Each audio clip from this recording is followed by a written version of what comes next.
नमस्कार. शेतकरी बांधवांसाठी एक जबरदस्त आणि आनंदाची बातमी आहे, ज्याची आपण सगळेजण वाट बघत होतो. ते पीक विम्याचे पैसे अखेर खात्यावर यायला सुरुवात झाली आहे. तर हे पैसे कधी मिळणार, कुठे मिळणार आणि कसे मिळणार, सगळं काही आपण आज एकदम सोप्या भाषेत समजून घेऊया.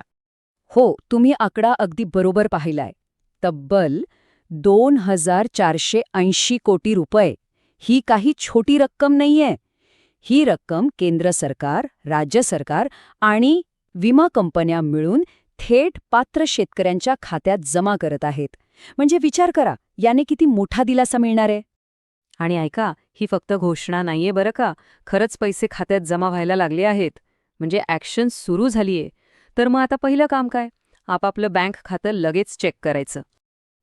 पण एक गोष्ट लक्षात ठेवा, हे पैसे सगळ्यांना एकदम एकाच वेळी नाही मिळणार. हे वाटप आहे ना, ते टप्प्याटप्प्याने होते. म्हणजे काही जिल्ह्यांमध्ये आज पैसे येतील, तर काहींना 2 दिवस किंवा अगदी 15 दिवसही लागू शकतात. त्यामुळे खात्यात लगेच पैसे दिसले नाहीत तर अजिबात काळजी करू नका. थोडी वाट बघावी लागेल. बरं, पैसे टप्प्याटप्प्याने येणार आहेत हे तर आपल्याला कळालं.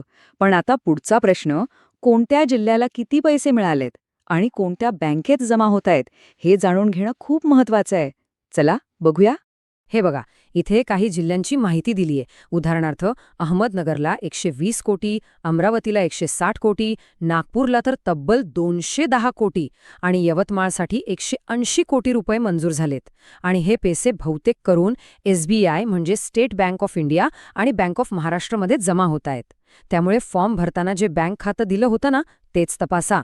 चला, ठीक आहे, जिल्ह्यांची माहिती तर मिळाली. पण आता खरा प्रश्न हा आहे की आपलं नाव यादीत आहे का आणि ते तपासायचं कसं? काळजी करू नका, त्याची एकदम सोपी पद्धत आहे. चला पाहूया. पैसे आले की नाही हे चेक करायचे 2 सोपे मार्ग आहेत. पहिला आणि सगळ्यात सोपा, आपलं बँक खातं चेक करा. डायरेक्ट मेसेज आला असेल किंवा पासबुक एंट्री करून बघा. आणि दुसरा मार्ग आहे ऑनलाईन. गुगलवर फक्त पीक विमा यादी महाराष्ट्र असं टाका. जी सरकारी वेबसाईट येईल तिच्यावर जाऊन आपला जिल्हा, तालुका आणि गाव निवडा की लगेच यादीत आपलं नाव दिसेल. बरं, आता एक महत्वाचा मुद्दा. पैसे मिळणार कोणाला? तर बघा, ज्यांनी पीक विम्याचा फॉर्म बरोबर भरलाय, ज्यांची ई-पीक पाहणी पूर्ण झाली आहे आणि ज्यांचं बँक खातं आधार कार्डला जोडलेलं आहे आणि चालू आहे, ते सगळे पात्र आहेत. पण समजा यापैकी काहीतरी राहिलं असेल किंवा बँक खातंच बंद असेल, तर मग मात्र पैसे मिळायला अडचण येऊ शकते. पण आता एक मोठा प्रश्न, सगळं काही बरोबर करून सुद्धा जर पैसे खात्यात आले नाहीत तर मग काय करायचं? घाबरू नका, त्यावर पण उपाय आहे. अशा वेळी नक्की काय करायचं ते आता आपण बघूया. हाच प्रश्न, हो ना, हाच प्रश्न अनेकांना पडला असेल की अरे, सगळं तर केलंय, मग पैसे का नाही आले? चला, यावर काय काय करता येईल ते आता सविस्तर बघूया. यासाठी ना 2 मुख्य गोष्टी करता येतात. पहिली गोष्ट, सरळ हेल्पलाईन नंबरवर फोन लावा आणि विचारा की काय झालंय. तिथेच आपली तक्रार पण नोंदवून घेतील. आणि दुसरा, जो जास्त चांगला उपाय आहे, तो म्हणजे आपल्या तालुक्याच्या पीक विमा ऑफिसमध्ये जाऊन एक लेखी अर्ज द्या. हा हेल्पलाईन नंबर एकदम महत्वाचा आहे. तो लक्षात ठेवा, 1447 म्हणजे 1447. ह्या नंबरवर फोन करून आपल्या अर्जाची काय परिस्थिती आहे, पैसे का थांबलेत, कधी येणार, अशी सगळी माहिती मिळू शकते. ओके, आता समजा आपल्याला लेखी अर्ज द्यायचा आहे, तर मग त्यासाठी कोणती कागदपत्रं लागतील हे आधीच माहिती असणं खूप गरजेचं आहे, नाहीतर उगाच हेलपाटे होतील. चला, कागदपत्रांची यादी करून घेऊया. काय काय लागेल?